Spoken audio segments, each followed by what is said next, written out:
자, 오늘은 9장 23절에서 27절 말씀을 가지고 말씀 공부를 하겠습니다. 23절에서 27절, 9장 23절에서 27절 찾았으면 함께 합독하겠습니다. 시작. 복음을 위하여 모든 것을 행함은 복음에 참여하고자 함이라. 운동장에서 다름질하는 자들이 다 달릴지라도 오직 상을 받는 사람은 한 사람인 줄을 너희가 알지 못하느냐. 너희도 상을 받도록 이와 같이 다름질하라. 이기기를 다투는 자마다 모든 일에 절제하나니 그들은 썩을 승리자의 관을 얻고자 하되 우리는 썩지 아니할 것을 얻고자 하노라. 그러므로 나는 다름질하기를 향방 얻는 것 같이 아니하고 싸우기를 허공을 치는 것 같이 아니하며 내가 내 몸을 쳐 복종하게 함은 내가 남에게 전파한 후에 도리어 버림을 당할까 두려워함이라.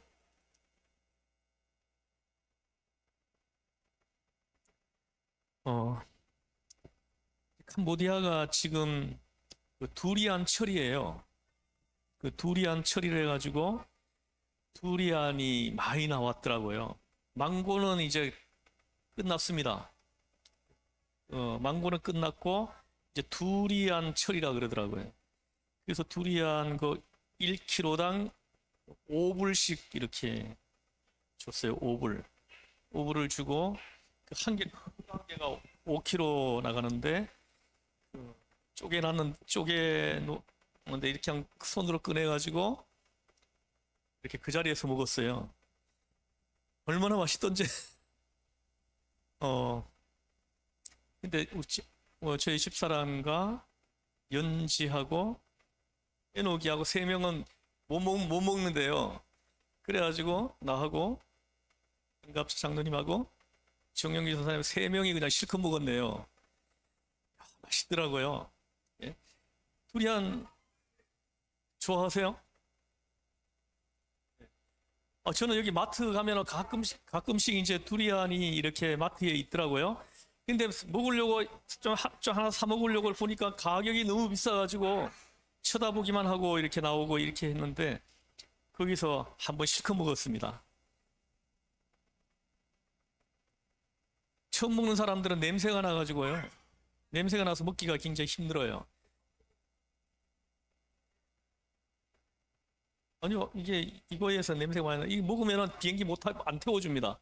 이거 그 두리안 먹고 바로 비행기 탈라 그러면 못하게 막아버려요. 다른 사람들한테 피해 준다는 거죠. 냄새 때문에. 냄새가 아주 막 썩는 냄새가 나요, 처음에. 근데 우리가 먹는 음식 중에도 그런 게 비슷한 게 하나 있죠. 그 뭐죠? 냄새 진동하는 거. 홍어. 야, 우리 집사님 아시네. 근데 희한하게 저는 그런 게 맛있더라고요. 저는 홍어회를 굉장히 좋아하거든요. 이 홍어회가 참 맛있어요. 김대중 전 대통령이 이렇게 홍어회를 좋아했죠. 그래가지고 도대체 홍어가 뭐 어떤 건가 굉장히 궁금했거든요. 김 전 대통령이 홍어회를 좋아한다 그래가지고 이 홍어회가 어떤 거냐 하고 굉장히 궁금했는데 어느 때에 누가 홍어를 대접해 주는 거예요. 근데 희한하게 냄새가 나는데 맛있더라고. 냄새가 나는데 맛있어요. 이 두리안도 냄새가 굉장히 심합니다. 근데 냄새가 나는데 맛있어요. 맞아요. 저는 이거 있잖아요. 이거 한 개 쪼개놓으면 내가 혼자 다 먹을 수 있어요. 정말 잘 먹습니다. 그 현지인들보다 잘 먹는 것 같아요. 자, 어쨌든 그 두리안을 이번에 실컷 먹고 와가지고는 이제 1년 동안 안 먹어도 될 것 같아요. 너무 감사합니다. 이번에 캄보디아를 다녀오면서 좀 이렇게 많이 하나님 앞에 감사하고 그리고 굉장히 좀 뜻깊고 지금 의미 있었던 선교 여행이었다 이런 생각이 듭니다. 아까 오전에도 잠깐 말씀드렸지만은 그 학사 사역을 하는데 거기에 들어와 있던 대학생들을 이렇게 복음을 소개해서 예수 영접하고 예수의 제자들을 만들고 예수님을 영접하고 제사 안 받고 구원의 은혜를 체험하니까 자기 그 고향 마을에 뭐 가족들, 이웃들한테도 복음을 전해주고 싶은 거예요. 그래가지고 선교사님한테 우리 고향 마을에 가서 복음을 좀 전해달라고, 전도해달라고, 우리 고향 마을에 교회를 좀 하나 세워달라고 이렇게 부탁을 받고 선교사님이 갔습니다. 가가지고 근데 희한하게 복음을 전하니까 복음을 영접하는 거예요. 신기하죠? 그래서 교회까지 세워지고 그런 이제 큰 역사가 좀 역사를 이렇게 눈으로 보고 굉장히 이렇게 감사하는 그런 시간이었습니다. 그래서 예수님이 마태복음 조용하게 성경 공부 잘 하면은 내가 선물 줄 거야. 지금 보니까 별 하나 아주 한마디도 안 하고 조용하게 있어. 강화만 떠드는 것 같아. 그래가지고 지금부터 말 한마디도 안 하고 성경 공부 잘 하면은 이따가 이렇게 그 선물, 금망고 한 봉지 선물을 줄 거야. 이제 내가 지켜볼 거야. 와, 우리 강화를 지켜보세요. 강화가 얼마나 지혜롭고 그렇게 인내심이 좋은데요. 자, 마태복음 10장에 보면 제자 파송장입니다. 제자 파송장인데 여기 제자 파송장에 보면은 예수님이 제자들을 파송하면서 설교를 합니다. 설교. 이 설교 내용 중에 보면은 뱀처럼 지혜롭고 비둘기처럼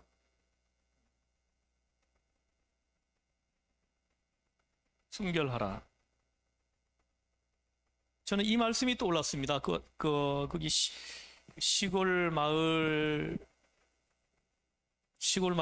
방문했을 때 이 말씀이 떠올랐어요. 참 선교사님들이 정말 뱀처럼 지혜롭다 이런 생각을 했습니다. 어떻게 이런 곳에다가 교회를 세워놓을 수 있냔 말이에요. 참 신기하죠? 제가 이렇게 봤는데 뱀이 못 가는 데가 없더라고요. 나 이 말씀이 어떤 의미인지 처음에는 잘 몰랐어요. 맨 처음에 해필이면 뱀처럼 지혜로우라고 말씀하시는가 이게 굉장히 궁금했어요.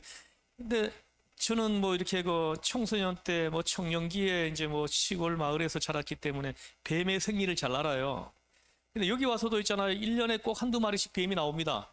근데 원래는 1월 달인가 겨울에 뱀이 나왔어요. 겨울에 뱀이 나와가지고 제가 그걸 뱀을 저 산에다가 던져줬는데 아마 죽지 않았을까 싶어요. 얼어서 죽지 않았을. 어떻게 해서 겨울에 나왔는지 모르겠는데 전에 여기 우리 마당가에 이렇게 뭡니까 무슨 나무야? 우리 저 앞에 있는 나무 무슨 나무죠? 사철 푸른 그런 건데 소나무 말고 있는데 하여튼 요 나무가 쭉 몇 그루가 있었습니다. 여기 마당가에. 지금 그거는 이제 캐내고 했지만은 거기에다가 비둘기가 있잖아요. 둥지를 틀었습니다. 몰랐어요. 둥지 트는 줄도 몰랐습니다. 근데 갑자기 어미 비둘기가 푸드득 푸드득 쿡쿡 푸드득 하는 거예요. 그래가지고 왜 그런가 하고 가서 이렇게 들여다보니까 비둘기 둥지가 있는데 뱀이 올라가가지고 비둘기 새끼를 잡아먹고 있더라고요. 그래가지고 제가 그냥 막대기 하나 얼른 가지고 가서 그냥 뱀을 탁 떨어뜨렸습니다. 떨어뜨렸는데 비둘기 새끼가 한 4-5마리 되는데 한 마리를 벌써 잡아먹었어요. 뱃속에 들어갔고 한 마리를 또 잡아먹으려고 하는데 제가 이렇게 했거든요. 그렇게 하면서 새끼 한 마리가 바닥에 떨어졌어요. 그래서 제가 이제 새끼를 먼저 들어가지고는 둥지에 다시 이렇게 올려놔주고 뱀은 들어가지고 저 산에다 다시 던져준 적이 있거든요. 그래서 그래가지고 제가 이제 저 비둘기가 박씨 하나를 물고 오기를 계속 기다렸는데 안 물고 오더라고. 내가 이거 살려줬잖아요. 안 그러면 뱀 뱃속에 다 들어갔을 텐데 제가 3마리는 살았어요. 3마리는. 그래가지고 나중에 보니까는 새끼를 데리고 가버렸더라고. 엄마가 어디론가 데려갔어요. 그래서 근데 뱀이 나무에도 올라가요. 나무에도 올라가고요. 그리고 또 시골에 있을 때 봤어요. 이거 뱀이 연못에 쭉 지나갑니다. 헤엄을 쳐가지고 헤엄을 얼마나 잘 치는지 몰라요. 뱀이 지나갑니다. 그리고 또 뭐 가시동굴 이런 데도 있잖아. 살짝 그냥 싹 빠져나갑니다. 그리고 못 가는 데가 없어요, 뱀이. 근데 못 가는 데가 딱 한 군데가 있죠. 어딜까요? 불입니다. 불 속에는 못 들어가죠. 뱀이 못 가는 곳이 딱 하나 있어요. 그게 불 속이에요. 불 속인데, 근데 불 속을 제외하고는 못 가는 데가 없어요, 뱀이. 없어요.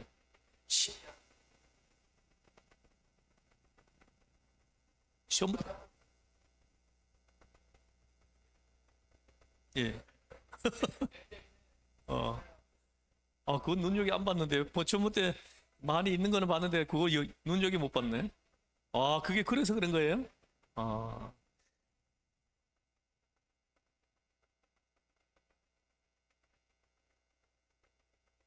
아. 그래서 어쨌든, 어, 제가 이제 그 알고 있는 뱀은 못 가는 데가 없다. 이게 제가 알고 있는.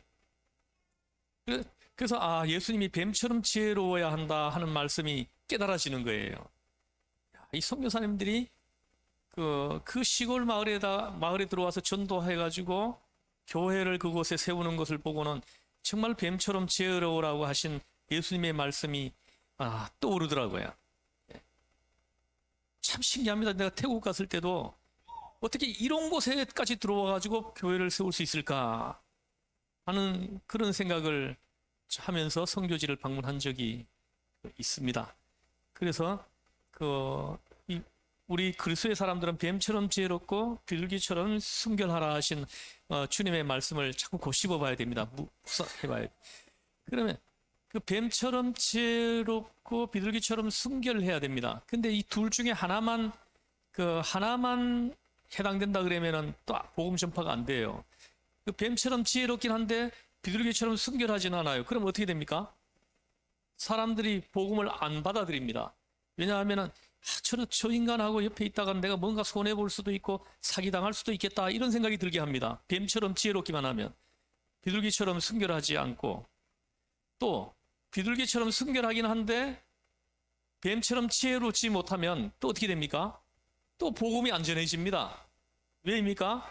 저 바보 같은 사람한테 뭘 배울 게 있나 해가지고는 또 귀를 안 기울인단 말이죠. 그래서 두 가지를 함께 가지고 있어야 된다는 거죠. 뱀처럼 지혜로워야 되고 비둘기처럼 순결해야 됩니다. 그럴 때 전도할 수 있다라는 거죠. 한 영혼 구원시킬 수 있다라는 것입니다. 자, 이제 말씀을 좀 들어가 볼게요. 먼저 27절 말씀을 같이 한번 읽어보겠습니다. 시작. 내가 내 몸을 쳐 복종하게 함은 내가 남에게 전파한 후에 자신이 도리어 버림을 당할까 두려워함이로다. 아멘. 이 성경 말씀이 다 귀하고 귀한 말씀이지만은 특별히 고린도 전서 가운데서도 오늘 본문에 나타난 이 말씀은 정말 귀하고 또 언제 읽어도 소중하다 하는 마음을 가지게 하는 본문입니다. 특별히 교역자 된 저로서는 더욱더 이 말씀이 소중하게 다가옵니다. 이 교역자에게 더욱 소중하게 주어지는 메시지이기 때문에 그런 것입니다. 27절을 방금 읽은 말씀을 다시 한번 보십시오. 남에게 전파한 후에 자기가 도리어 이렇게 말합니다. 내가 남에게 전파한 후에 자신이 도리어 버림을 당할까 두려워함이로다. 남에게 복음을 전하는 사람이면 정말 새겨들어야 할 말씀이에요. 우리가 뭐 남을 위해 전도하고 남을 위해서 뭘 하고 교회를 위해서 어떻게 하지만은 그런 이야기 잠깐 멈추고 나 자신을 살피는 시간이 있어야 한다 하는 걸 우리한테 깨닫게 한다는 거죠. 내가 뭐 아무리 봉사를 많이 하고 아무리 많이 누구에게 복음을 전하고 아무리 성경을 많이 가르쳐 줬다고 하더라도 내가 구원에서 배제될 수 있다라는, 구원에서 배제될 수 있는 그 상황을 지금 사도 바울은 그 부분을 지금 언급하시는 겁니다. 우리는 흠이 남의 이야기 많이 하다가 자기 시험에 빠지는 것을 모르기가 쉽습니다. 자기가 어느 사이에 실격자가 되어가고 있다는 것을, 이걸 모르고 있기가 쉽다는 거예요. 내가 예수 잘 믿었습니다. 봉사도 많이 하고 전도도 많이 하고 그렇게 신앙생활을 해왔는데 어느 사이에 구원에서 배제되어 가고 있는 나를 모르고 있는 경우가 있다라는 거예요. 사도 바울이 바로 이 부분을 지금 지적하는 겁니다. 우리는 흔히 남의 이야기 하는 걸 참 좋아합니다. 근데 자기가 실격자가 되어가고 있다라는 것은 잘 눈치를 채지 못해요. 내가 이대로 나 예수 믿기 때문에 이렇게 천국 간다 이런 막연한 생각을 그냥 가지고 있는데 어느 사이에 자기가 이 배제되고 있는 걸 모른다라는 거예요. 참 중요한 말씀인 겁니다. 가장 중요한 것은 자기 자신에 대한 문제이라는 것을 우리한테 깨닫게 하는 것입니다. 그래서 오늘 본문에서 사도 바울은 다른 사람 이야기를 하고 있지 않습니다. 다른 사람 이야기 하는 것이 아니고 자신을 말씀하고 있네. 자기 자신을 말씀하고 있는 것입니다. 그래서 저는 참 이 말씀을 묵상하면 사도 바울은 참 위대한 하나님의 사람이다. 이런 생각을 다시 한번 깊이 하게 하는 그런 고백이에요. 사도 바울은 그의 서신에서 늘 자기 자신의 정체에 대한 고백을 합니다. 정체성. 자기 자신의 그 정체성. 나는 이런 사람이다. 나는 이런 사람이다. 이걸 정확하게 밝히는 거예요. 정확하게 밝힙니다. 애매하게 말하지 않아요. 내가 누구라고 하는 것을 사도 바울은 서신 곳곳에서 이렇게 정확하게 이렇게 밝히고 있다는 겁니다. 그래서 여러분은 어떻습니까? 나는 누구이다. 나는 그리스도의 사람이다. 이 정체성이 분명하게 있으십니까? 나는 그리스도의 사람이다. 이걸 사람들 앞에서 명확하게 밝히십니까? 왜 대답이 하나도 없으세요? 사람들 속에 들어가면 그냥 꿀 먹은 벙어리처럼 입을 꾹 다물고 가만히 있어요?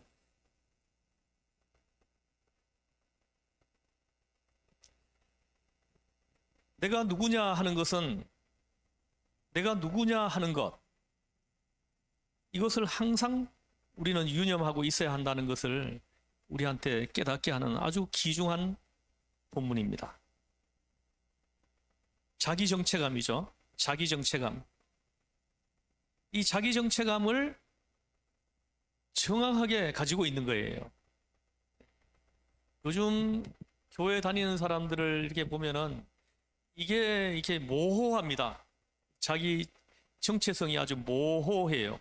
믿는 사람인지 안 믿는 사람인지 몰라요. 어떤 사람은 직장 생활을 10년 했는데 그 직장 동료들이 이 사람이 예수 믿는 사람인지를 알지 못했다. 이렇게 얘기하는 거예요. 이 자기 정체성이 아주 모호한 사람이죠. 그래서 어느 날 어떤 직장 다니는 사람이 이렇게 누구한테 전도를 받아가지고 어느 교회를 나갔다 그래요. 나가 보니까 자기 직장 동료가 한 사람 그 교회 그 집사로 이렇게 그 교회에 그 신앙생활을 하고 있더란 말입니다. 근데 그 사람 보고는 교회를 안 나갔다 그러더라고요. 그 사람이 그 교회 다니는 걸 보고는 한 번 딱 나가서 보고는 그 다음부터는 안 갔다. 이런 말 여러분 안 들어보셨어요? 그러니까 예수 믿는 사람으로서의 어떤 자기 정체성이 하나도 없는 거예요. 그러니까는 일반 사람들보다 못한 거예요. 직장에서는. 예?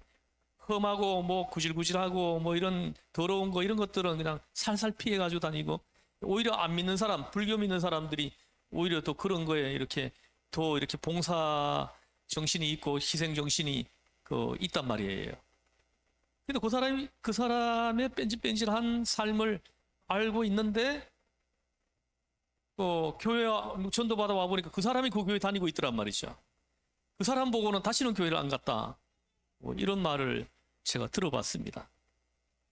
자기 정체성이 문제거든. 자기 정체성을 분명하게 가지고 있지 않기 때문에 10년을 직장 생활을 해도 직장 동료들이 그 사람이 예수 믿는다는 사실을 알지 못했다라는 거예요. 예. 여러분 어떠세요? 여러분이 다니는 그 직장에서 여러분이 그 예수님의 제자임을, 그리스도의 사람임을 다 알고 있으십니까? 다 알고 있으세요? 강하는 목소리가 들린다. 자, 근데 강하가 나이가 7살이에요. 7살 때 얼마나 말을 많이 합니까? 근데 봐봐, 지금 얼마나 조용하게 있어요. 선물 받으려고. 자, 이거 친구 한 봉지 가져오라고 문자 좀 보내놔. 그래서 오늘 그거 다 나갔습니까, 선물?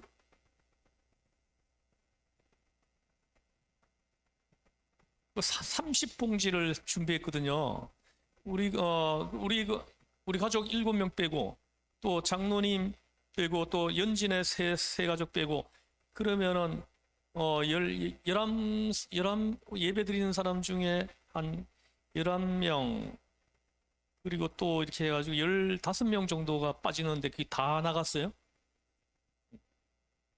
다 나갔습니까? 자, 오늘은 많이 오셨어요. 많이 오시긴 했는데 뭐야? 별아하고 한 개씩 다 줬어요. 자, 나는 그리스도의 사람이다. 한번 따라해 보시죠. 나는 그리스도의 사람이다. 이게 자기 정체감이에요. 나는 그리스도의 사람이다 하는 사실을 항상 자각하면서 있는 거예요. 이게 자기 정체감을 가지고 있는 거거든요. 그리스도인, 나는 그리스도인이다. 크리스티아누스, 그리스도에게 속한 사람. 나는 그리스도에게 속한 사람이다. 나는 예수당이다. 한번 따라해봐. 나는 예수당이다. 나는 그리스도에게 속한 사람이다. 예, 이게 자기 정체감이에요. 이게 희미하면 있잖아요. 삶이 개떡같이 되는 거예요. 그냥 세상 사람들보다 조금 더 나은 것이 없어지는 거예요. 그러나 이게 분명하면은 세상 사람들하고 삶이 그냥 뚜렷하게 구별되기 시작한다는 거죠.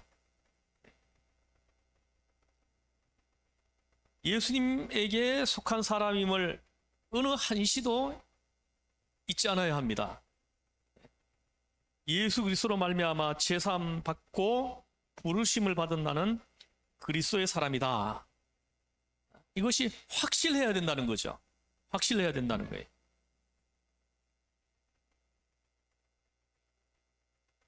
그리고 또 하나 24절 한번 읽어보겠습니다. 시작. 운동장에서 다름질하는 자들이 다 달릴지라도 오직 상을 받는 사람은 한 사람인 줄을 너희가 알지 못하느냐. 너희도 상을 받도록 이와 같이 다름질하라. 아멘. 자, 사도 바울은 자신이 경주자이다 하고 얘기를 하는 거예요. 경주자이다라고 밝힙니다. 참 사도 바울은 참 귀한 분이십니다. 이 경주자다. 경주자가 어떤 사람이에요? 올림픽에서 경기에 나가는 사람이죠, 그죠? 선수예요. 이 사람들이 경기장에서 1등을 해가지고 금메달을 따기 위해 가지고 실로 오랜 시간 동안 훈련하잖아요, 그죠? 훈련합니다. 이 경주자는 훈련하는 사람입니다. 금메달을 따기 위해서. 이번에 그 배드민턴 선수 안세영 선수, 야, 이거 몇 년 만에 금메달 땄다 그랬죠, 배드민턴에서? 24년 만인가 뭐 그렇게 들었습니다. 금메달. 예. 참 저는 그 안세영 선수가 참 위대해 보이더라고요. 그 보니까는 그 협회가 아주 엉망진창이에요. 그 배드민턴 협회가 그 엉망진창인 그런 환경 속에서도 그 이렇게 안세영이 그 이렇게 금메달을 따기까지 그 안세영이가 그 인내하고 훈련하는 그 시간이 얼마나 고충스러웠을지 그걸 생각해 본 거예요. 보니까 그 협회 그 규율을 보니까 뭐 그 협회의 명령을 뭐 따르지 않는 자는 뭐 이렇게 뭐 제외한다, 뭐 국대에서 제외한다, 뭐 이런 게 넣어놨더라고요. 그러니까 무조건 복종하게 만들어놨어요, 선수들이. 그러니까 뭐 이렇게 컴플레인도 하지 못하는 거예요. 이 컴플레인 한번 했다가는 제외시켜 버리니까. 그러니까 이제 안세영이 그렇게 아픈데도 불구하고 뭐이 그 컴플레인을 이렇게 하지 못하고 계속 참으면서 운동을 했다라는 거죠.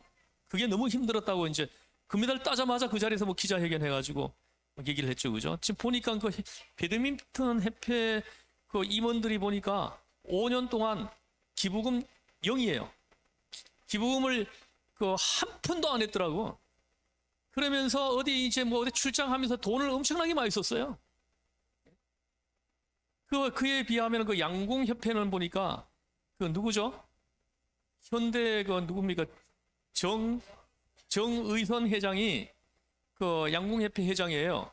근데 그 양궁협회 회장인데 전적으로 다 지원하는 거죠. 다 지원해요. 그래서 투명하게 잘 운영됐더라고 보니까요. 그래서 선수도 이제 올림픽 선발하는 것처럼 뽑았다 그러더라고요. 똑같은 그런 절차를 밟아가지고 그냥 탈락하면 그냥 탁 띄우는. 뭐 과거에 올림픽 2개를 땄다고 하더라도 선발전에서 치면은 탁 탈락돼 버리는 거예요. 그러니까 악착하지 않을 수가 없어요. 이 배드민턴 협회 같은 경우에는 제가 보니까는 뭐 이렇게 뒤에 이제 뭐 백을 가지고 있는 사람들이 선발될 그런 확률이 굉장히 높은 그런 시스템을 갖고 있는 거예요. 그러니까 그 협회장이라는 사람 그 얼굴 사진을 보니까 아유 지금 그 얼굴 보기도 싫더라고요. 그 생긴 모습이 그냥 아주 그냥 그 뭔가 이렇게 반감이 생기게 하는 그런 얼굴을 갖고 있더라고요. 자, 그래서 근데 보십시오. 그 안세영이가 그 금메달을 24년 만에 그 우리 대한민국에 그 금메달을 안겨주기까지 그 안세영이가 얼마나 그 오랜 시간 동안 그 훈련을 했겠냐는 거예요. 그 누구죠? 그 태권도 그 누굽니까? 이 발차기를 뭐 하루에 1만 번 이상 했다 그러더라고. 누굽니까? 아유, 잊어버렸네, 이름을. 예? 그 여자 있잖아, 여자. 금메달 딴 사람. 이 하루에 발차기를 이거 1만 번에서 2만 번을 했대요. 예? 예. 그대로 다리를 탁 올려가지고 그대로 탁 내리찍어 버리더라고. 그래가지고 그대로 탁 하니까 상대방이 헬멧이 휙 날아가게 만들어 버리더라고요. 그래서 야, 진짜 혹독하게 훈련받은 사람이다. 이게 보이더라고요, 보여요. 우리도 하루에 1만 번 발차기 하면은 금메달 딸걸요? 예? 우리가 20살이다 그러고, 아니요, 우리가 20살이라고 하고 하루에 1만 번에서 2만 번 발차기를 한다 그러면은 아마 우리도 금메달을 딸 거다. 저는 그렇게 생각을 합니다. 그래서 사도 바울은 자신이 경주자다 이렇게 얘기를 하는 거예요. 경주자. 자, 그러면 이 경주자에게 가장 요구되는 게 뭐예요? 가장 크게 요구되는 게 뭐예요? 절제죠, 절제. 네? 뭐 삼겹살을 시켜 먹고 싶어도 못 먹죠. 무게 조금 올라가면은 자기 그 몸무게에 못 나가는 거예요. 그러니까 음식도 그 자기 몸무게를 유지하기 위해서 필요한 거 딱 정해준 것들이 있죠. 그 영양사들이 정해준 거 그것만 딱딱 먹는 거예요. 술 입에 댔다가는 금메달 못 따죠. 담배 입에 댔다가는 모든 걸 다 절제해야 되는 거죠. 그래서 사도 바울은 그리스도의 나라에서 상급을 받기 위해 가지고 모든 것을 절제했다라는 거예요. 경주자의 이걸 비유해 가지고 자기 자신이 복음을 위해서 절제한 것을 지금 말하는 겁니다. 여러분들 이 신앙과 믿음 이걸 지키기 위해서 자기 정체성을 그리스도의 사람으로서의 정체감을 지키기 위해 가지고 여러분들이 절제한 것들이 얼마나 있습니까? 예? 아마 여러분들 많이 절제하지 않아요?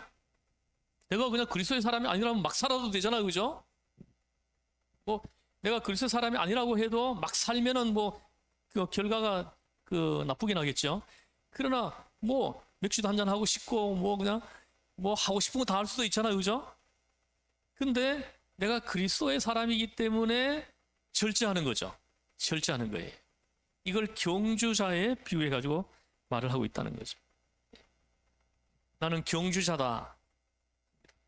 그리스도께 잡힌 바 된 그것을 내 이상으로 삼고 내가 잡으려고 쫓아가는 경주자이다. 이렇게 얘기를 하는 거예요. 내가 그리스도께 잡힌 바 되었다는 것은 내 이상대로 산다는 것이 아닙니다. 여러분의 그 이상대로 사는 것이 아니에요. 그리스도께서 나를 이미 포로하신 거예요. 포로. 붙으셨죠? 나를 잡아놓으신 거예요. 그리스도의 사람으로 딱 잡아놓은 겁니다. 그리스도께 잡힌 바 된 그것이 내 생애의 목표이다 하는 겁니다.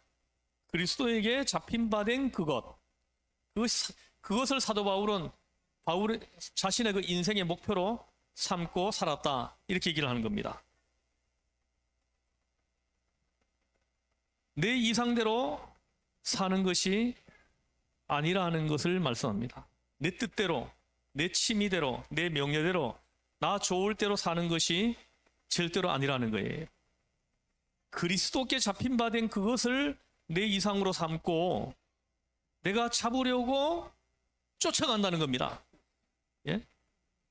그리스도께 잡힌 바 된 그것을 내 삶의 이상으로 삼는다는 것. 삼고는 그걸 잡으려고 계속 쫓아가는 경주자라고 얘기를 하는 겁니다.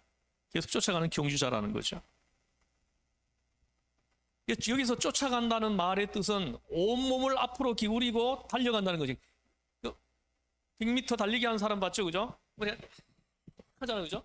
그래가지고 그래서 그렇게 여기서 쫓아간다는 말의 뜻은 그런 의미입니다. 온몸을 앞으로 기울이고 달려간다는 것입니다.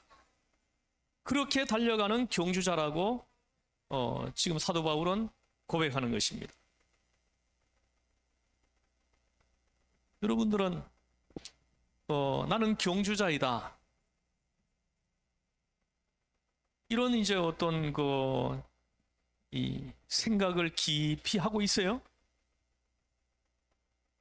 첫 번째는 오늘 첫 번째 우리가 공부한 것은 자기 정체성. 나는 그리스도의 사람이다. 나는 그리스도인이다. 이게 명확한 거예요. 두 번째는 경주자이다 하는 거죠. 경주자. 이게 분명해야 됩니다. 나는 그리스도께 잡힌 바 된 그것을 내 이상으로 삼는 사람이 그리스도의 사람이에요. 그리스도께 잡힌 바 된 그것을 내 이상으로 삼고 내가 그것을 잡으려고 쫓아가는 경주자라는 거예요.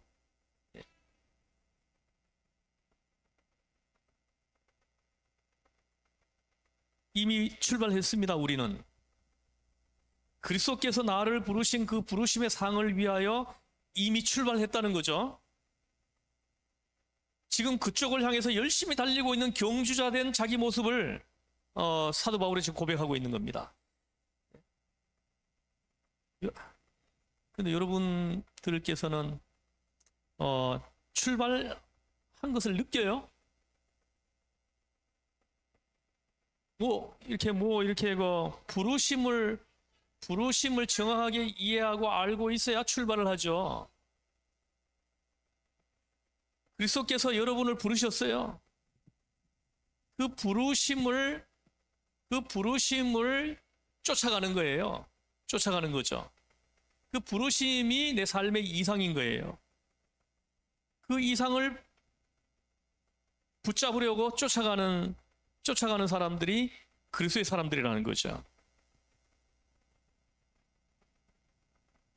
여러분의 부르심은 뭐예요? 부르심. 여러분들이 이 말씀을 공부하면서 그렇다면 나는 부르심이 무엇인가? 이걸 좀 이렇게 여러분들이 기도하면서 이번 일주일 동안 그걸 기도하면서 보내셨으면 좋겠어요. 나의 부르심이 뭐냐? 무엇 때문에 불렀느냐? 우리 교회 지금 뭐 이렇게 그 장로님으로 하나님이 세우셨고 권사님으로 세우셨어요. 부르심이죠, 부르심. 왜 나를 그 수많은 교회들 중에 시흥전원교회의 장로로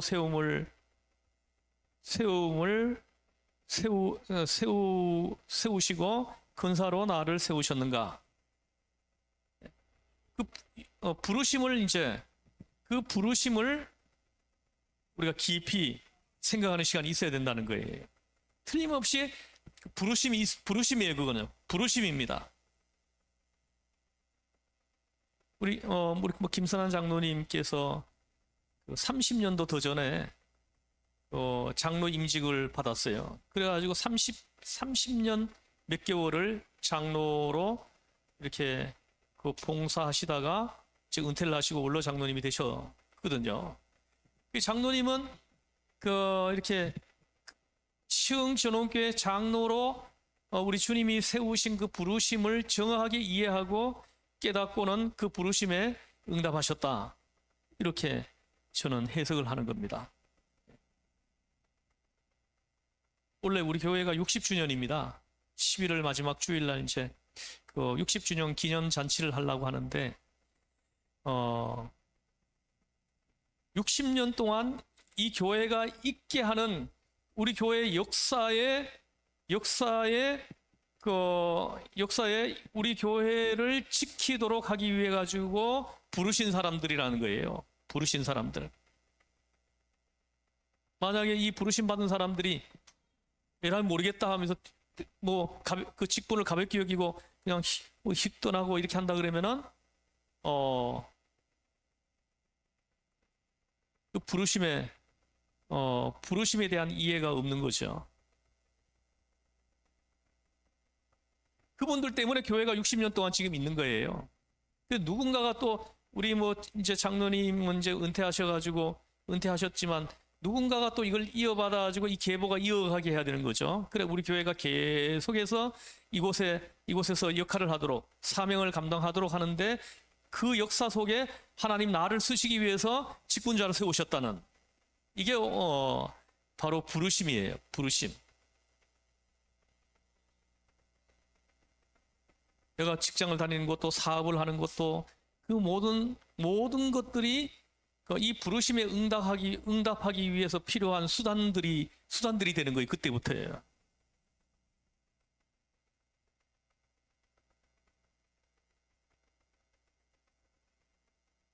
부르심.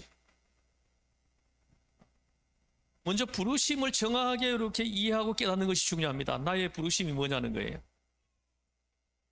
그러면 바로 그때부터 출발하는 거예요. 그 부르심을 정확하게 깨달았을 때 그때부터 이제 출발이 되는 거죠. 그 부르심의 상을 위하여 이미 이제 출발한 거죠. 출발한 거예요. 부르심의 상을 얻기 위해서. 그래서 그 사도 바울은 이방 선교예요. 이방인들에게 복음을 전해주는 것, 이게 부르심이에요. 사도 바울은 이걸 정확하게 알고 있었어요. 그래서 그 부르심에 충성스럽게 응답하기 위해서 자기 정체성 그리고 경주자 이런 걸 언급하는 거예요.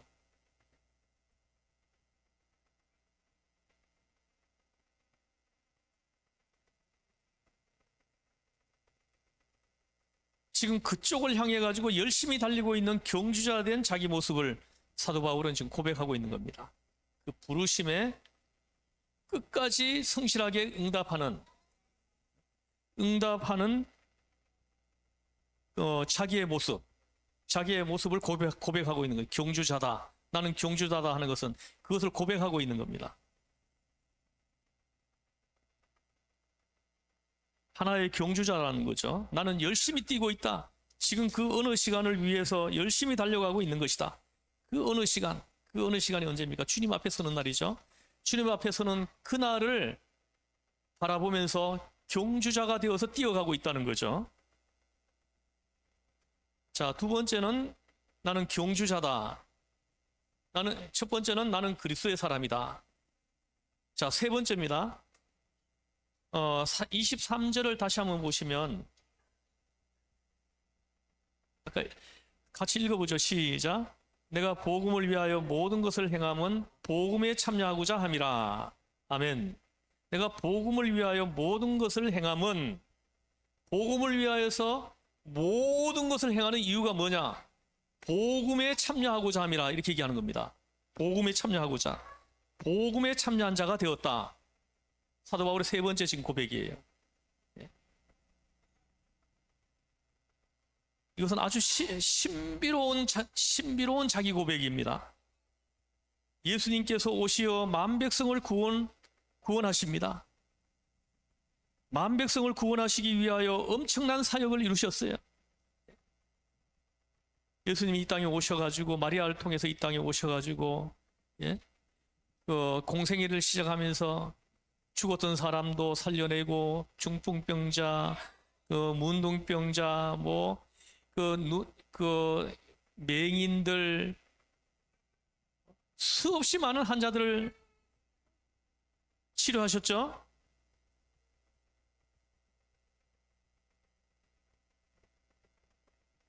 자, 보십시오. 그 크고 놀라운 구속사. 아휴, 아니, 여기 강아는 아주 그냥 예쁨을 받겠어, 저렇게.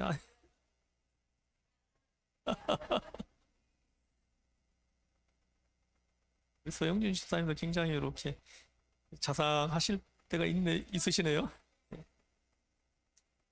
저 식당 문을 이렇게 수리해 주신 걸 보면서, 우리 집사님이 다른 면을 좀 본 것 같아요. 아무도 생각하지 못하고 있는 그것을 가만히 와서 말 한마디도 안 하고 오셔가지고 그걸 해결해 주셨어요.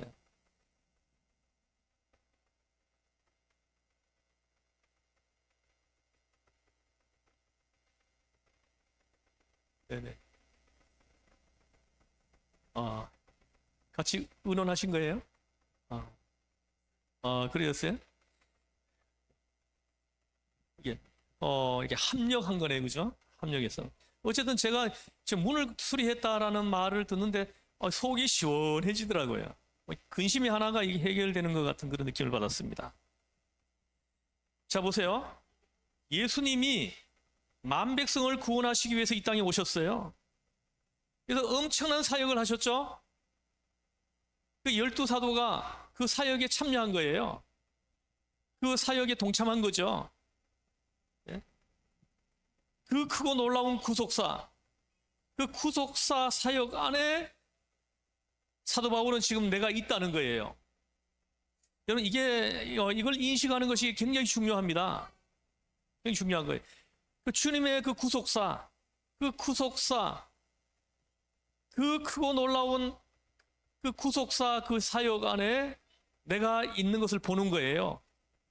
내가 지금 있는 거예요. 예? 여러분들에게 이 인식이 있으신 건가요? 예? 하나님의 그 크신 구원의 구속사 안에 내가 지금 있는 것을 보느냐는 거예요. 예? 우리 김수원 집사님이 우리 강아하고 벼라를 이렇게 데리고 이따 또 태워주러 가야죠. 그래서 보세요. 지금 이게 구속사가 지금 이렇게 이어져 가고 있는 거죠. 집사님을 통해서 벼라, 강아, 또 그의 아빠까지 이렇게 자꾸 점차적으로 가야 되는 거죠. 가야 되는 거예요. 이 구속사가 지금 이루어지고 있는 거예요. 이루어져 있는데 그 구속사 안에 지금 집사님이 지금 있는 걸 보는 거예요. 하나님이 한 사람을 구원하기 위해서 한 사람을 사용하는 거예요. 구속사죠, 구속사. 그 구속사 안에 내가 있는 거예요. 지금 사도 바울을 통해 가지고 이방인들이 예수께로 돌아오고 있는 겁니다. 그 이방인들이 영혼 구원 받는 그 구속사 안에 사도 바울이 내가 있다고 지금 고백하는 거예요. 내가 있다는 거죠. 하나님의 그 구속사, 내가 하는 것이 아니고 하나님이 하시는 거예요. 그 하나님의 그 구속사 안에 내가 지금 쓰임 받고 있다라는 거죠. 그걸 깨닫고는 그걸 지금 고백하는 거예요. 여러분 이걸 깨닫는 것이 매우 중요해요. 여러분의 가족들 중에 믿지 않는 불신자들이 있으면 그 불신자 가족들을 그리스도에게로 인도하고 여러분에게 인도하고 있는 그 시간들이 구속사 안에 있는 거예요. 구속사 안에 있는 겁니다. 그 구속사, 하나님의 그 구속사 안에 내가 지금 있는 거죠. 하나님의 그 구원의 큰 경륜과 사역, 그 계획 속에 나라고 하는 존재가 쓰임받고 있다는 것을 지금 말씀하는 겁니다. 너무나도 소중한 일이죠. 너무나도 귀한 일입니다. 이렇게 생각하고 바울은 살아갔다는 것입니다. 또 하나입니다. 25절입니다. 25절을 같이 읽어보겠습니다. 시작. 이기기를 다투는 자마다 모든 일에 절제하나니 그들은 썩을 승리자의 관을 얻고자 하되 우리는 썩지 아니할 것을 얻고자 하노라. 아멘. 여기 보십시오. 썩지 아니할 관이라고 합니다. 여기서 관은 헬라어로는 스테파논이라고 합니다. 스테파논. 이 스테파논을 바라보고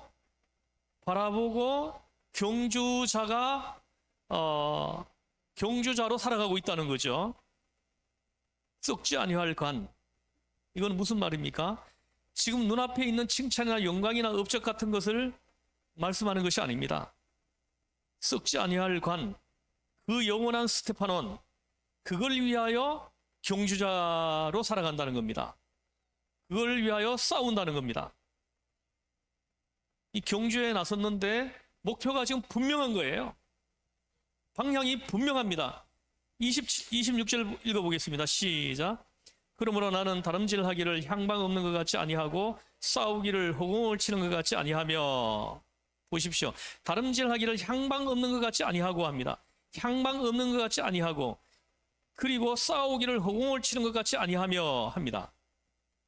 이게 무슨 말입니까? 이게 무슨 말이에요? 예?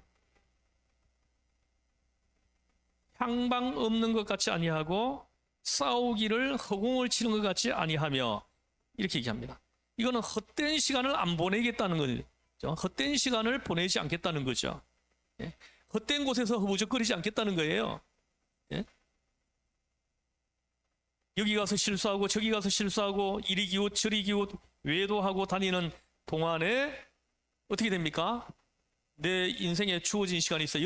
여러분에게 주어진 시간이 있습니다. 여러분 지금 호흡을 하고 있죠?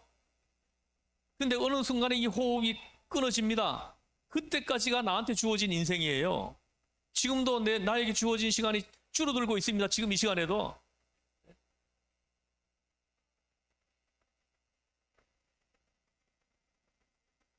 캄보디아가 비가 이렇게 와요.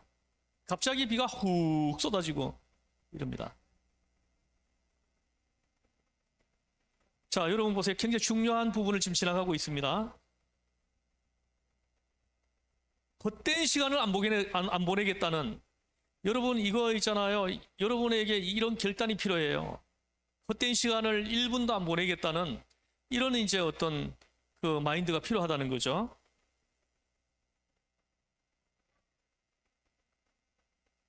여러분 보세요. 이리 기웃 저리 기웃 외도하고 다니는 동안에 시간과 정력이 얼마나 허비됩니까? 부끄러운 얘기지만 전에 고백했지만은 저도 우리 부부 싸움을 결혼 초에 많이 했어요. 지금 생각해 보니까 얼마나 그게 억울한지 몰라요. 왜냐하면은 얼마나 그 소중한 시간인데 부부 싸움을 하면서 시간을 보내고 정력을 낭비하고 그게 너무 억울한 거예요. 여러분도 보십시오. 지금 여기 시흥에도 보면은 요즘 골목에 카페가 많이 생기더라고요. 근데 보면은 1년도 안 되는 것 같은데 문을 닫는 카페를 많이 봤어요. 어떤 카페는 3년 만에 문을 닫기도 하고 어떤 카페는 5년 만에 문을 닫기도 해요. 그냥 버티다가 나중에 최종적으로 안 되니까는 문을 닫는 거예요. 근데 저는 그 카페를 문을 닫는 그 주인이 얼마나 억울할까 이런 생각을 했어요. 돈을 까먹은 거는 그거 돈을 까먹은 것도 참 속이 쓰리는 일이지만은 그보다 더 큰 고통이 뭐냐면요. 거기서 시간을 죽인 거예요. 예? 거기서 내 청춘을 보낸 거예요. 그것이 너무 억울한 거죠. 되지도 않을 곳에 가가지고 내 시간을 낭비하고 정력을 낭비한 거예요. 이게 얼마나 우리의 인생이 있잖아요. 무한하게 계속해서 이어진다 그러면은 뭐 이쪽에서는 한 10년 정도 내가 뭐 헛되게 보내도 아무 문제가 없어요. 그러나 우리에게 주어진 시간이 딱 정해져 있거든요. 지금도 우리에게 주어진 시간이 지금 째깍 하면서 좀 줄어들고 있는 거예요. 그래서 여러분들이 정말로 지혜로운 분들이라 그러면은요, 아무 사람이나 막 안 만납니다. 정말 꼭 필요한 사람들 만나고, 그리고 꼭 필요한 일들을 하고, 그리고 복음을 전할 기회를 절대로 놓치지 않고, 이런 이제 그 태도가 그때 나오는 거죠. 제가 전에도 한번 여러분들에게 물어봤는데요. 여러분들에게 가장 소중한 사람이 누구입니까? 예? 여러분에게 가장 소중한 사람이 누구예요? 보통 제가 이걸 물어보면, 성경 공부하러 가서 물어보면은 뭐 결혼한 사람들은 그 남편들은 보통 내 아내가 가장 소중한 사람이다 이렇게 얘기를 해요. 내 아내가. 근데 결혼한 아내들한테 물어보면 누가 가장 소중한 사람이라고 대답을 할 것 같아요? 남편이라고 안 하더라고요. 남편이라고. 그래서 내가 굉장히 기분 나쁘더라고요. 남편들은 하나같이 아내라고 얘기를 해요. 근데 아내들은 남편이라고 대답하는 사람이 없어. 거의 대부분이 자식이라고 얘기해요. 자식이 나한테 가장 소중하다 이렇게 얘기를 합니다. 나이가 많으면 그래요? 아직 할머니한테는 안 물어봤는데. 예, 어쨌든 간에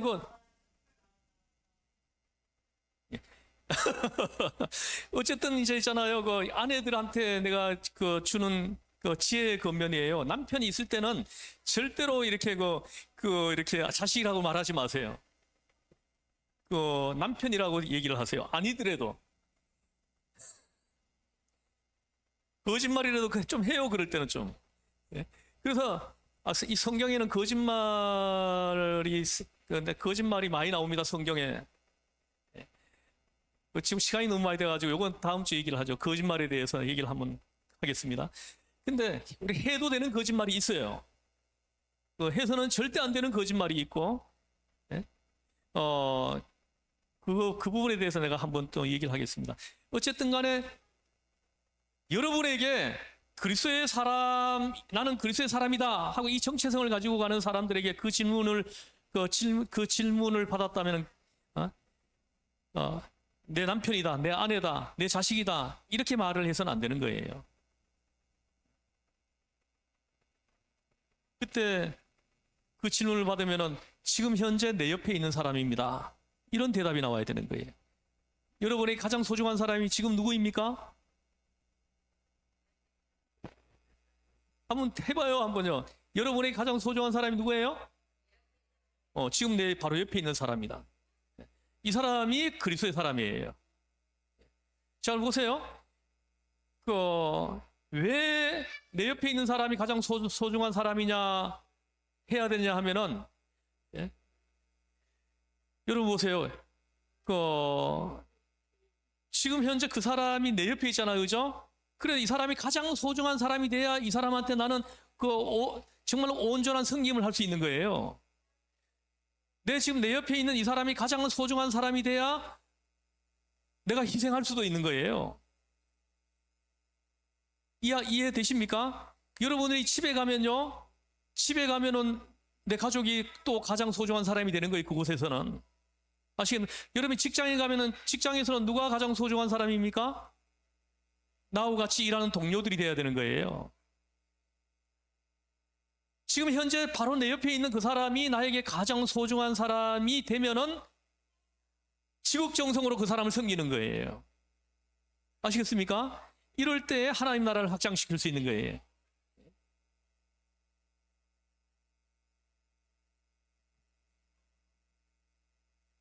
그래서 여러분 보십시오.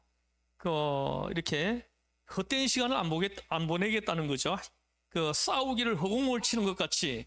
이게 뭡니까? 시간과 정력을 불필요한 곳에 자꾸 낭비한다라는 거예요.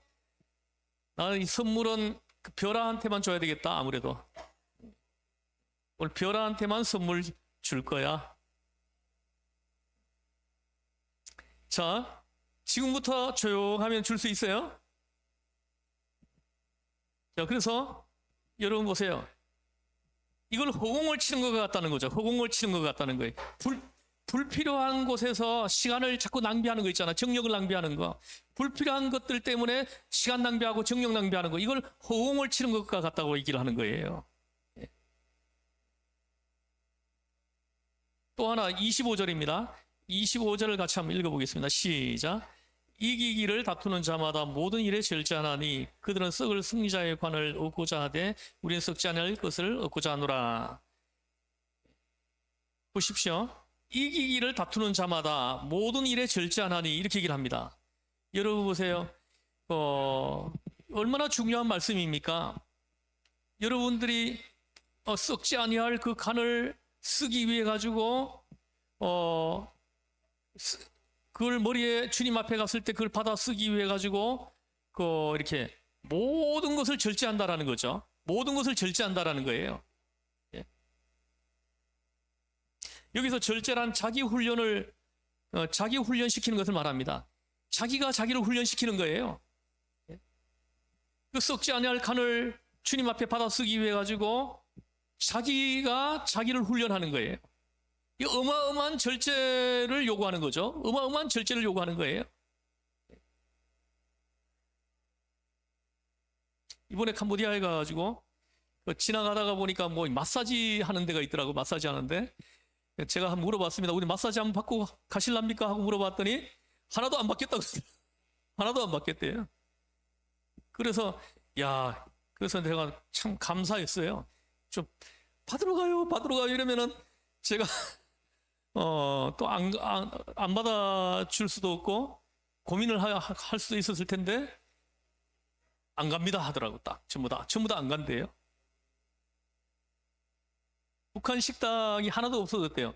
지금 캄보디아에 뭐 100개가 넘게 있었는데 다 없어졌대요. 왜 없어진 계기가 뭐냐 하면은 한국 사람들이 그 식당을 거의 매출 다 올려준대요. 남한 사람들이 북한 식당을 그랬는데 언젠가 한번 남한 청년이 식당에서 일하는 북한 여종하고 눈이 맞았다는 거예요. 눈이 맞아가지고 어느 날 둘이 싹 사라져 버렸어요. 예? 한수예요? 그래요? 그래가지고는 그때부터는 식당을 없앴대요. 그래가지고 지금은 하나도 안 남고 그때 북한 식당에서 아주 그냥 냉면을 맛있게 했답니다. 내가 지금 있었다 그러면 냉면 먹으러 갔을 텐데 다 없어졌다. 먹어봤어요? 와, 대단하시네요. 저도 냉면을 한번 먹고 평양냉면 한번 먹고 싶어가지고 이렇게 한번 물어봤는데 그런 것도 있어요? 무의도 하는가 봐요? 그러세요? 근데 북한 여성들이 이쁘대요. 아주 매력이 있다고 합니다. 옛날부터 남남북녀라고 했잖아요. 그래가지고 한 청년이 그 북한 여자한테 그냥 빠져가지고는 어느 날 몰래 데리고 그냥 사라져 버렸어. 그래가지고 북한 식당을 다 없앴다 그러더라고요. 자, 여러분 이제 여기 좀 집중해 주세요. 자, 여기서 이기기를 다투는 자마다 모든 일에 절제하니 할 때 여기서 절제란 자기 훈련을 시키는 겁니다. 자기가 자기를 훈련시키는 거예요. 네? 자기를 훈련시키는 겁니다. 자기와의 싸움에 실패한 자는 경기장에 나설 필요가 없죠. 자기와의 싸움에서 실패한 사람은 경기장에 나갈 필요가 없어요. 왜요? 나가봤자 이기질 못하기 때문에 그래요. 그래서 이기기를 다투는 자마다 모든 일에 절제하나니, 이기기를 원하는 사람들은 혹독한 절제 훈련을 해야 된다는 거죠. 그래서 여러분 썩지 아니할 그 관을 주님 앞에 받기 위해서는 혹독한 절제의 생활이 필요하다는 것을 얘기하는 겁니다. 예. 자, 27절 이번에 27절 다시 한번 읽어보겠습니다. 시작. 내 몸을 쳐서 복종하게 하면 내가 남에게 전파한 후에 자신이 도리어 버림을 당할까 두려워함이로다. 또 하나입니다. 또 하나는 뭐냐면 내 몸을 쳐서 복종하게 한다, 이렇게 얘기를 합니다. 이거 헬라어로 뭐라고 하냐면요,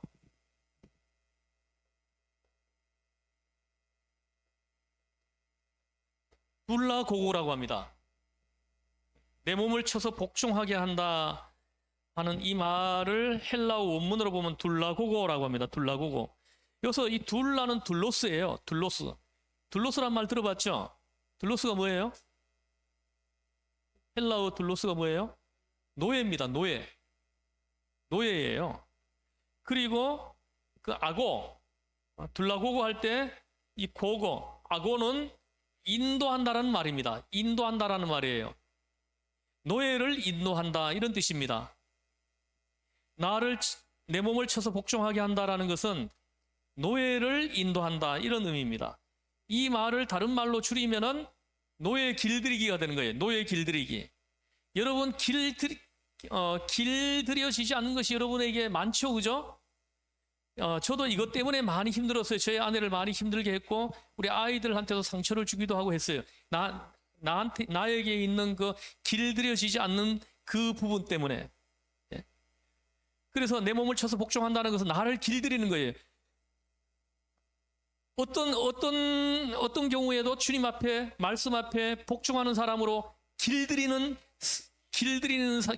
사람, 노예를 인도하는 사람이에요. 내 몸을 쳐서 날마다 복종시키는 사람이라는 거죠.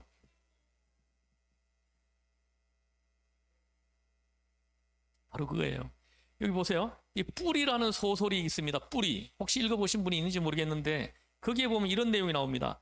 아프리카 어느 부족의 추장을 잡았습니다. 잡아가지고 끌고 와서 노예로 삼았어요. 근데 이 사람이 고분고분하지 않죠. 추장이었기 때문에 자존심이 엄청 있죠, 그죠? 그래가지고는 죽기 살기로 덤벼드는 거예요. 반항하는 거죠. 그러니까 이 사람을 노예로 산 사람이 어떻게 합니까? 쇠사슬에 묶어가지고는 끌고 다니는 거예요. 쇠사슬에 묶어가지고 끌고 다니는 거예요. 끌고 다니는데 그냥 끌고 다닙니까? 소리 지르면 어떻게 합니까? 사정없이 패는 거예요. 사정없이 패는 겁니다.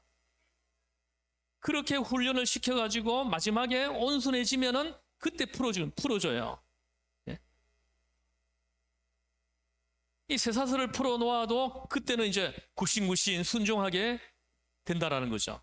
그래서 무슨 말이든지 순종하는 사람으로 만들기 위해 가지고 쇠고랑에 채워가지고는 끌고 다니면서 조금만 이렇게 말만 안 들으면 그냥 막대기로 사정없이 패버리는 거예요.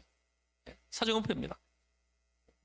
굽신굽신 무조건 순종할 때까지, 순종하는 사람이 될 때까지 계속 그렇게 막대기로 때리면서 훈련을 시키는 거예요. 그래가지고 이제는 고분고분해졌다 판단이 되면 그때 쇠고랑을 풀어준다는 거예요. 그러면 이때부터 이 사람이 아주 잘 순종하는 사람이 되어 있는 거예요. 또 덤볐다가는 쇠고랑이 또 채워지는 거죠. 그러니까는 이게 그때부터는 이제 덤비지 않는다라는 거예요. 이게 노예 길들이기입니다. 이게 뿔이라는 소설에 나오는 노예 한 사람 길들이는데 얼마나 긴 시간이 필요한지를 잘 보여주는 그런 내용입니다. 이 노예 길들이기는 사나운 짐승을 길들이기하고 똑같다라는 거예요. 예. 사나운 짐승 잡아가지고 와가지고 길들이려고 그러면 얼마나 힘듭니까? 그죠? 막 사정없이 패야 되는 거예요. 사정없이 패야 되는 거예요. 그래야 말을 듣는. 이 바울은 여기서 진실을 고백하는 거예요.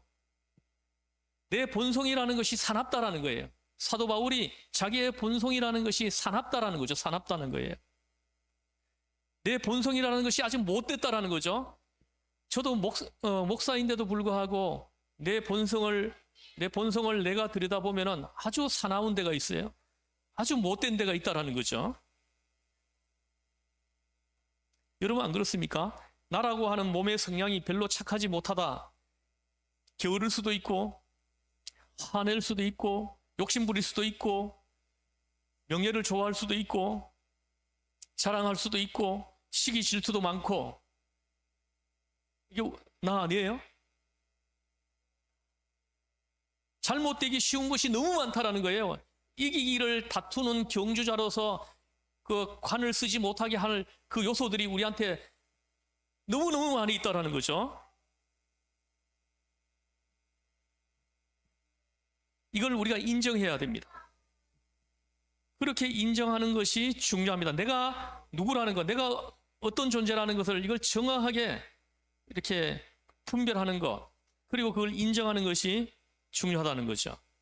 그래서 나를 쳐서 복종하게 해야 한다 하는 것입니다. 그래서 그걸 이기기를 다투는 자마다 모든 일에 절제하나니, 그래서 그 썩지 아니할 그 관을 쓰기, 주님 앞에 받아 쓰기 위해 가지고 나한테 길들여지지 않는 그 부분을 사정없이 패는 거예요. 사정없이 패는 거죠. 그리고 길들이는 거예요. 그 주님의 말씀 앞에 100% 복종할 수 있는, 주님 앞에 주님의 이끄심에 100% 순종하면서 따라가는 그런 나를 만들기 위해서 노예 길들이기를 해야 된다는 거죠. 노예 길들이기를. 이건 스스로 해야 되는 거예요. 스스로 해야 되는 거죠.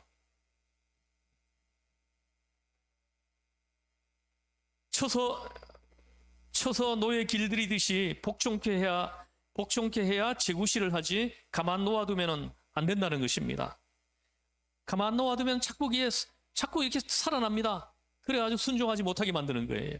그래서 그 면류관을 쓰지 못하게 한다라는 거죠. 그래서 그 관을 쓰기 위해 가지고 날마다 내 몸을 쳐서 복종시킨다, 이렇게 하는 겁니다. 여러분 어떻습니까? 여러분의 몸도 저 하자는 대로 내버려 두면 안 됩니다. 걷는 것보다 서는 것이 좋고, 서 있는 것보다 눕는 것이 좋고, 우리는 이렇잖아요, 그죠? 사람이 게을러 빠지기로 들면은 끝도 없지 않습니까? 사람의 몸 너무 그렇게 늘어지도록 내버려 두어서는 안 된다 하는 것을 깨닫습니다. 바짝 지어야 합니다. 그래서 새벽 기도하고요. 그리고 오후 성경 공부 같이 계속 꾸준하게 하고요. 또 예배를 우리가 온 마음을 가지고 하나님 앞에 예배로 나가고요. 그리고 또 아침에 일어나면은 경건회로 시작하고 하루 종일 또 말씀 묵상하면서 말씀 앞에 순종하도록 하기 위해서 내 몸을 자꾸 쳐서 복종시키는 거죠. 자꾸 말씀 앞에 순종하도록 나를 자꾸 길들이는 거예요. 자꾸 쳐서 길들이기 훈련을 하는 거죠. 이 올림픽 운동선수들이 나가서 뛰는 시간은 얼마나 돼요? 뭐 태권도 금메달 딴 사람 나가서 뛰는 시간이 몇 분이에요? 펜싱 몇 분이에요? 몇 분씩 하는 거예요?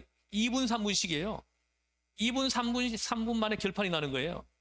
그래서 2분 3분 동안에 결판이 나는 거죠. 그 3분을 위해 가지고 몇 년 동안 훈련하는 거예요? 4년을 훈련하기도 하고 10년을 훈련하기도 하잖아요. 그죠? 날마다 내 몸을 쳐서 복종시키는 거예요. 날마다 그 이기기를 다투는 자마다 모든 일에 절제하나니, 예?